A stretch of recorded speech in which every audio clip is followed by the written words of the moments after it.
Anak-anakku sekalian, baik kita mulai pembelajarannya. Assalamualaikum warahmatullahi taala wabarakatuh. Waalaikumsalam warahmatullahi wabarakatuh. Anak-anakku sekalian, bagaimana kabarnya? Alhamdulillah luar biasa, tetap semangat. Ke pembelajaran, Pak Aris mau tanya terlebih dahulu. Ini kita semua hadir semua atau tidak? Tidak ya, tidak hadir semua ya. Banyak yang tidak hadir kayaknya ya. Nah, coba Pak Aris absensi. Pak Aris absen terlebih dahulu ya. Pak Aris cek kehadiran terlebih dahulu. Siti Aziza? Hadir. Siti Aziza hadir. Siti Fauzia? Siti Fauzia. Dua orang yang tidak hadir, Irfan Gunawan dan Irfan Maulana ya. Sebelum belajar, Pak Aris ini mau menanyakan beberapa hal. Kan kemarin kita itu sebelumnya kita belajar tentang apa nih kira-kira? Siapa yang tahu? Mia Sunyati ya. Mia silakan. Kemarin kita belajar apa, Mia? Yang kita pelajari minggu lalu adalah menyusun ringkasan teks laporan hasil observasi berdasarkan gagasan pokok serta paragraf. Pak Aris mau tanya lagi, kira-kira kemarin apa itu ringkasan teks laporan hasil observasi itu kira-kira ditentukan dari apa? Siapa itu? Siapana Marianti, silakan. Siapana. Gagasan pokok ditentukan dari setiap paragraf yang ada pada teks laporan hasil observasi. Gagasan pokok tersebut merupakan gagasan yang berupa kalimat utama. Kalimat utama inilah yang menjadi gagasan penjelasan pada paragraf oleh kalimat-kalimat yang lain. Ya, betul ya. Nah, ini yang akan kita pelajari hari ini. Jadi sekarang itu kita akan mempelajari 3.2. Sebelumnya kita mempelajari tentang menyusun ringkasan teks laporan hasil observasi. Nah, sekarang kita itu akan belajar di kompetensi dasar di 3.2, yaitu menganalisis isi dan aspek kebahasaan dari minimal 2 teks laporan hasil observasi. Nah, ini yang akan kita pelajari hari ini. Nah, indikator yang akan kita pelajari yang harus kita kuasai dalam pembelajaran hari ini. Yang pertama, coba dibaca Siti Aziza. Mengidentifikasi isi teks laporan hasil observasi. Ya, coba yang kedua yang harus kita kuasai dalam pembelajaran hari ini apa? Menganalisis aspek kebahasaan teks laporan hasil observasi. Yang ketiga, coba dibaca Yaya Mahidah. Informasi analisis isi dan aspek kebahasaan teks laporan hasil observasi. Iya betul ya, menyimpulkan hasil analisis dan aspek kebahasaan teks laporan. Nah, sebelum belajar, mari kita sama-sama simak tayangan video berikut ya.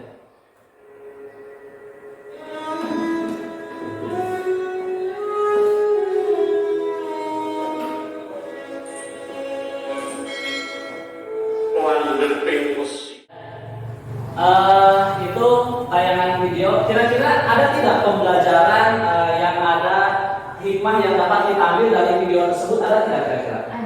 Ada ya. Coba siapa yang bisa mengacungkan tangan? Siapa yang bisa menjelaskan kira-kira apa sih motivasi atau hikmah yang ada dalam video tersebut? Mia Sunyati ya.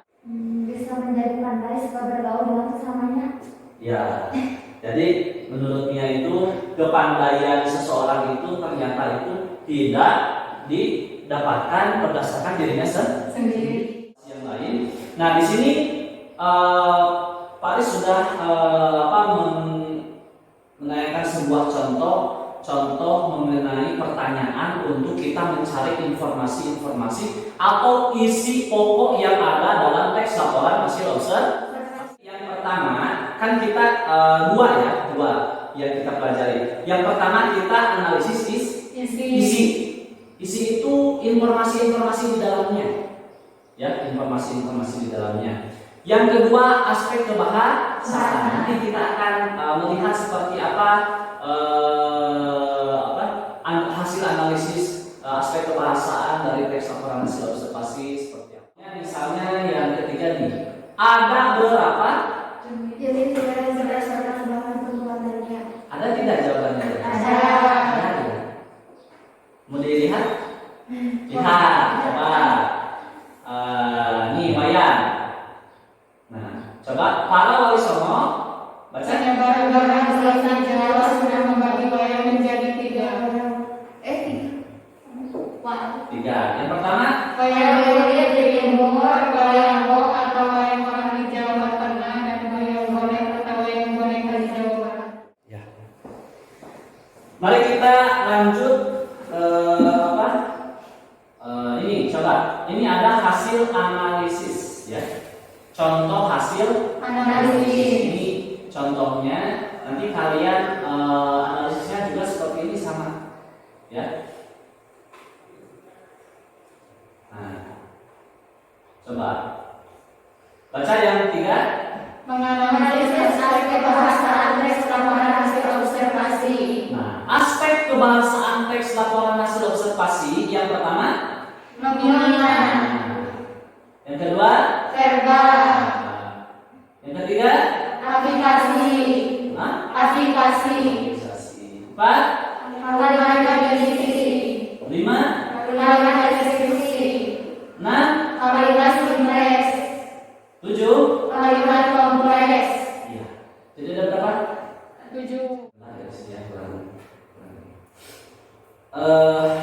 Nomina kalian harus tahu apa itu nomina, seperti apa jenis-jenisnya dan sebagainya. Nanti kalian cari tahu sendiri ya. Sebetulnya selain dari materi yang telah Pak Aris buat, materi ajar ini, kalian juga bisa mengakses internet, sumber-sumber yang lain. Karena belajar kita itu kan seperti yang dicanangkan oleh Kemendikbud ya. Belajar merdeka, kita itu harus bisa mencari informasi-informasi dari berbagai sumber, dari buku ya, dari modul, dari materi ajar, dari guru, dari internet pun kita bisa mencari dengan mudah. Namun kita itu harus bisa bagaimana cara mengolah informasi tersebut supaya bisa kita gunakan dalam proses pembelajaran. Sekarang akan mengelompokkan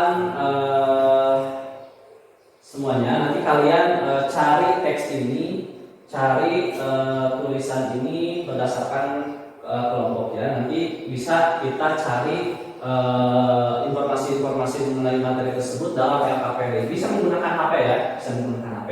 Bisa diklik langsung muncul materi kita. Ini udah muncul. Ini dia sinyal ya. Sambil menunggu Pak Aris, mungkin sekarang akan mengelompokkan terlebih dahulu karena kita ini hanya yang hadir 7 orang. Jadi Pak Aris kelompokkan menjadi 2 kelompok. Kelompok 1 dan kelompok 2. Pak Aris sudah menentukan kelompoknya di meja tersebut. Coba ini kelompok 1, ini kelompok 2. Pindah duduknya. Mejanya disatukan yang ini kan, yang ini dan yang ini. Mejanya disatukan, duduknya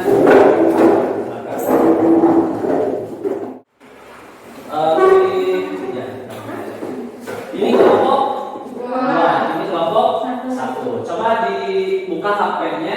Kita buka LKPD yang tadi ya, LKPD yang tadi, karena dalam LKPD tersebut kita bisa melihat tayangan video. Dalam LKPD tersebut kita bisa menulis secara langsung jawaban-jawaban atau proses latihan dalam pembelajaran hari ini. Nah, selanjutnya selain nomina, ini contoh-contohnya ya. Di sini nominanya bisa berdasarkan kata, bisa berupa Rasa. Nomina itu bisa berupa Kata. bisa berupa Rasa. Ada 2. Contoh nomina yang berbentuk kata, contohnya Wayang. ada kata wayang di dalam teks. Ada. Bentuk rasa dalam nomina dalam bentuk rasa, contohnya coba baca bareng. Seni pertunjukan yang telah ditetapkan sebagai warisan budaya seni Indonesia. Coba bacakan. Hasan. Hasan membeli 3 buah wayang. Hasan membeli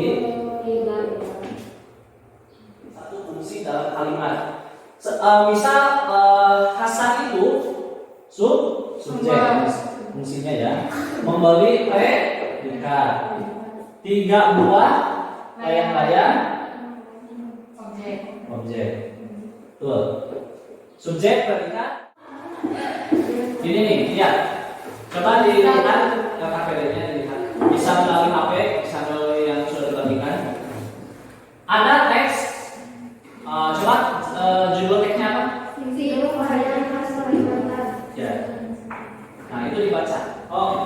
Coba dibuka KPD-nya. Nah, di sana ada nomor 1. Ya, nomor 1. Identifikasilah isi atau informasi yang terdapat pada setiap paragraf teks laporan hasil observasi di atas. Kamu dapat menggunakan format sebagai paragraf 1. Silakan mulai. Paris kasih waktu 15 menit ya.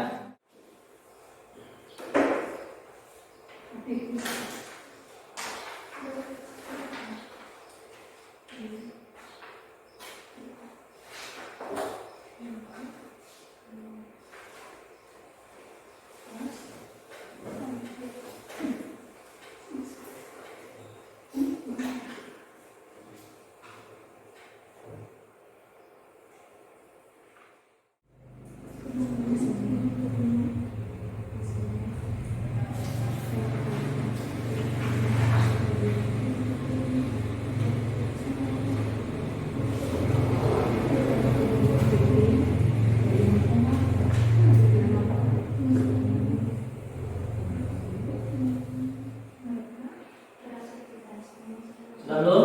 Sudah. Nah, kalau sudah, nanti kalian sampaikan di depan kelas ya, sampai di depan kelas hasil dari analisis kalian dalam menentukan isi pokok teks laporan hasil observasi. Baik, anak-anak sekalian, karena kelompok 2 telah selesai terlebih dahulu, untuk presentasi atau menyampaikan hasil pekerjaan kalian, coba dimulai dari kelompok 2 terlebih dahulu. Di depan kelas kalian akan menyampaikan hasil pekerjaan kalian kepada teman-teman yang lainnya.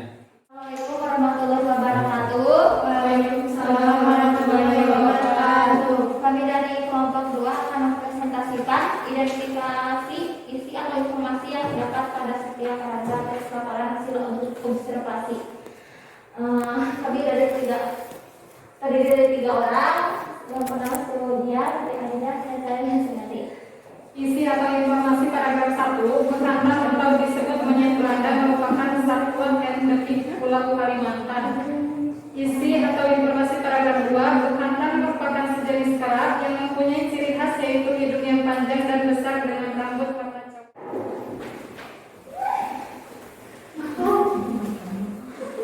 Assalamualaikum warahmatullahi wabarakatuh. Waalaikumsalam warahmatullahi wabarakatuh. Kami dari kelompok 1 akan mengidentifikasi isi atau informasi yang terdapat pada setiap paragraf teks laporan hasil observasi. Terlebih dahulu perkenalkan ini Sri Rahmawati, Latifah, Hayang Linda. Dan yang akan menyampaikan identifikasi adalah mereka. Isi atau paragraf tersebut hanya bisa disebut monyet Belanda, merupakan satwa endemik Pulau Kalimantan. Paragraf kedua, bekantan merupakan jenis kera yang mempunyai. Baik, anak-anakku sekalian yang Bapak cintai, alhamdulillah pembelajaran telah selesai. Sekarang mari kita sama-sama simpulkan hasil pembelajaran hari ini. Apakah kita mendapatkan hikmah pembelajaran ataupun manfaat dari pembelajaran hari ini untuk kehidupan kita sehari-hari? Kira-kira menurut kalian ada manfaatnya tidak? Ada. Kehidupan kita sehari-hari ada manfaatnya tidak? Ada. Kira-kira manfaatnya apa? Menambah wawasan. Ya, menambah wawasan kita dalam menganalisis teks laporan hasil observasi. Apalagi kita dalam proses membaca. Selanjutnya, mari kita sama-sama tutup pembelajaran hari ini dengan berdoa. Silakan ke kelas di Pimpin doa tutupnya. Sebelum kita pulang, mari kita berdoa dalam baca doa dimulai. Selesai. Kita memberi salam. Assalamualaikum